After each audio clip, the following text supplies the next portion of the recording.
Welcome, welcome back to the Last Bomb Squad. Woo. We're going with that. That's right, ladies and gentlemen, and everyone else. We are heading back into The Last of Us and discussing episodes 4, 5, and 6 of the first season of The Last of Us. Once again, another pretty elite crop of episodes, wouldn't you say, Tim? Pretty good set of episodes. Going through some emotional journeys. We are ending on a pretty big oh shit moment. Yeah, pretty perfect cliffhanger to end this set of episodes on, which is good for us. Let's start off with episode 4. Please hold to my hand. Pretty great episode. This episode sort of starts one of the biggest divulsions from the games, I think, which is to sort of humanize the Raiders more. This was another thing that we discussed early on. How do we personify this group? Because in the game, they were just an obstacle. And here, it would be interesting if they were more than an obstacle. It'd feel like people with a real goal and real motivation and humanity. This episode mostly starts with us finally getting into Kansas City, sorta, and then immediately shit hits the fan. It was Pittsburgh in the game. They changed it to Kansas City here. There's a great moment where Ellie basically has to do a big act of violence for one of the first times on the show so far, and it's a very powerful moment, and it really warms Joel up to Ellie, too, I think. Yeah, and like it kind of culminates in that moment where Joel has to kill somebody basically in front of her, but he's just kind of like go in the other room. Yeah. And she has to like be okay with it, even though, you know, it's traumatizing in its way. The guy is literally begging and saying, no, please let me just see my mom or something. It's very reminiscent of The Last of Us Part 2, one of those things they added where you could have someone in a chokehold and they'd beg for their life. The main villain, Kathleen, is cool. I kind of like her as this mama bear leader of the Raiders, sorta. You can also tell that she's not fully qualified for the job she's doing, and she's very much emotionally driven. Find who did this. Find every collaborator and kill them all. She's a great villain to hate. I hated her character. Not in like I think she's a bad character way, in a sense of I'm not supposed to like this person and I hate her. Yeah, it's like she's frustrating.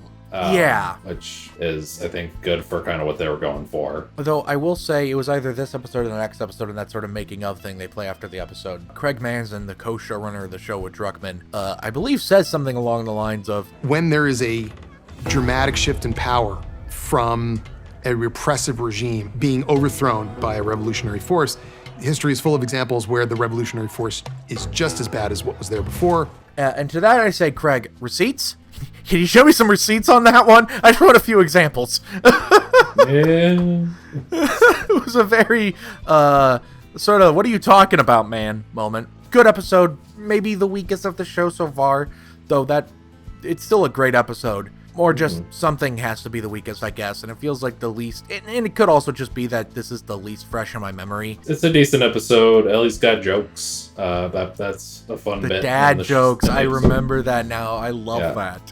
It doesn't matter how much you push the envelope, it'll still be stationary. And the episode ends with fan favorites from the game, Sam and Henry. Though it seems to me that they made Henry maybe a little older and Sam a little younger than they were in the games. With their introduction of them holding guns to Joel and Ellie, I guess we can move on to episode 5. Episode 5. Episode 5, Endure and Survive. That rhymed. Yeah, got him. This is a fantastic episode. One of the biggest episodes in terms of budget. I feel like there's a certain set piece near the end of the episode where you can really tell the money they spent on this one. Oh, 100%. There are a lot of great moments in the episode. Mostly just seeing Sam and Henry, who I love from the games. The big difference being that they made Sam both younger and also deaf. They thought that this would kind of make him more vulnerable and kind of make that connection between the two of them like more important. And it's a way that Sam has to rely on Henry even more. They're going to help us escape. And I said, that's so good, it makes me upset that I didn't think about it. I do think it kind of plays interestingly in like showing Joel becoming more worried about his, state with Ellie and worried about things happening to her that happened to his daughter which we get more into in the next episode. But like, we're seeing a bit more of him realizing that he is afraid of letting himself be put in that position again. There's also a very specific line I want to point out. There's a specific moment where Henry is talking about why he was a rat and one of the things he had to do. How there was a great man, the leader of the resistance in Kansas City, and he gave him up in order to get medicine for Sam. And he says something along the lines of, I am the bad guy because I did a bad guy thing. But you get it, though. You might not be her father, but you were someone's. I can't explain why. That line in particular stuck out to me, and I think you know why, Tim. That line particularly stuck out to me, but what really broke me in this episode was at the very end when Sam turns infected, despite Ellie trying to use her blood to cure him, and how in the commotion Henry shoots him in the head, and because he's younger, because he did all this for his leukemia, because he's deaf, fuck, Henry shooting Sam in the head hurts a lot more here than it did in the game. Yeah. Very emotional, very heartbreaking moment, if you ask me. Yeah, absolutely. It's this moment where Joel kind of sees what he may have to do with Ellie if things turn for the worse. And Ellie, who hasn't really had anybody her age to like interact with, just lost her first friend she's had in forever. And then not to mention, Henry having to kill his own brother in that moment. Yeah, very heartbreaking, very sad. But the other big thing of this episode, of course, is when all the infected just come fucking sprawling out from the ground, including the big bloater, which made me want to shit my pants. Fuck me. Oh, yeah. That thing is terrifying. Oh yeah, the bloater was great. I remember seeing the BTS photo of that before I had a chance to get to the episode. It was all over social media, but it was still great seeing it in the episode, and I love that they kind of recreated that kill animation. You don't see it super close, but it's off in the background, and I thought that was a really cool detail. Yeah, and I also will say, seeing the bloater on social media, I thought was at first I went, oh, I wish I hadn't seen that here. I would have loved to have been holy shit in the show itself.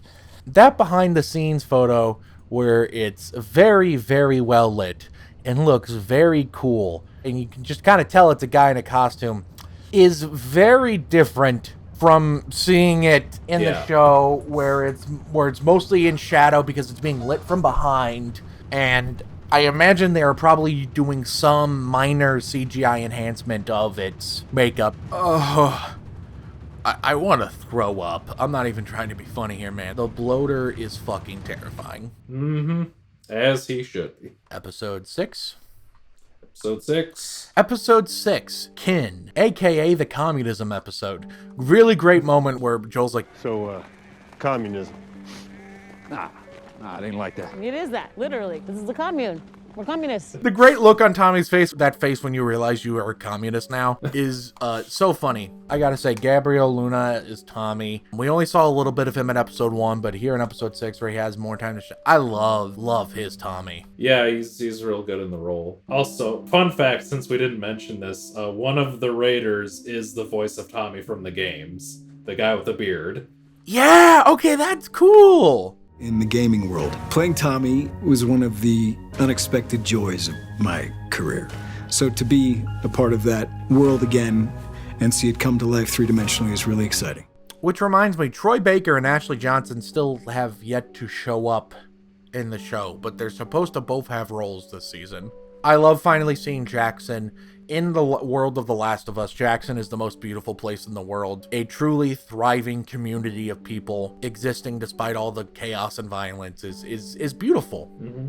And Joel and Tommy, when they finally reunite and he just shouts, Tommy! And they embrace. It's a very heartwarming moment. And Joel letting his walls just completely disappear around Tommy, and as he breaks down crying, saying, I can't do it again, basically.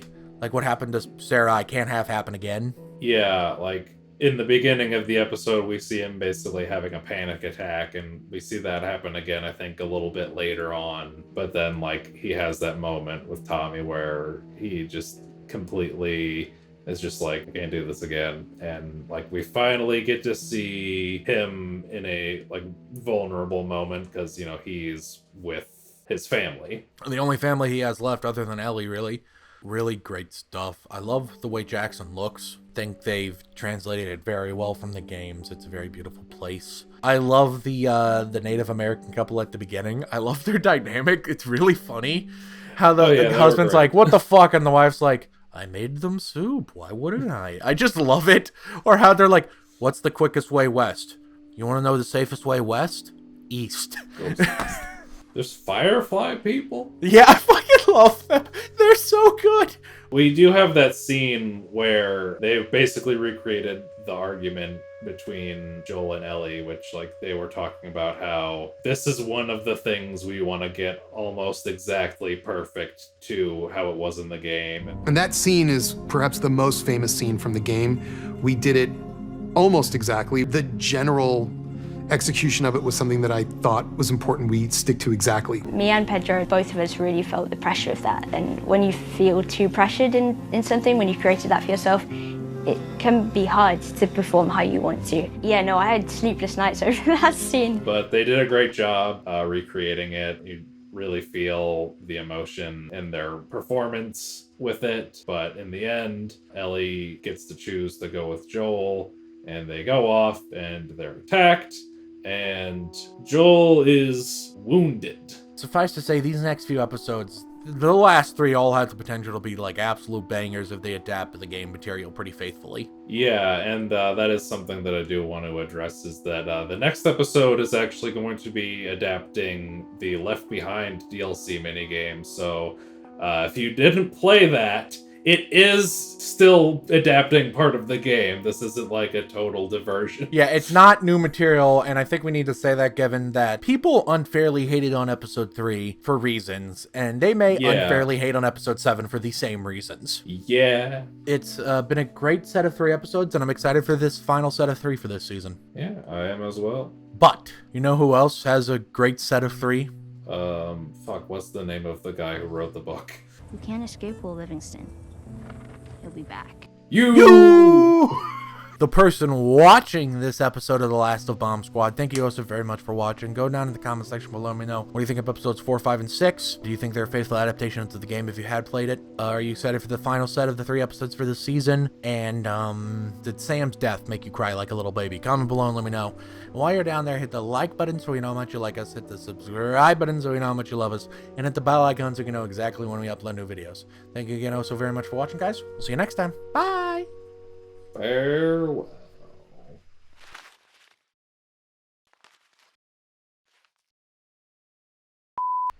Let's start off with episode 4. Please hold. What? Is that right? Hold on. It's the name of a song. Okay, it's sorry. correct. I thought that was like some kind of weird like IMDb. Someone fucked with it. I'm just gonna do that again. Let's get it started with episode 5. Please hold to my hand. No, I did not misspeak. It's named after a song. No, that's episode 4, not episode 5. Okay. Third time's the charm, Tim.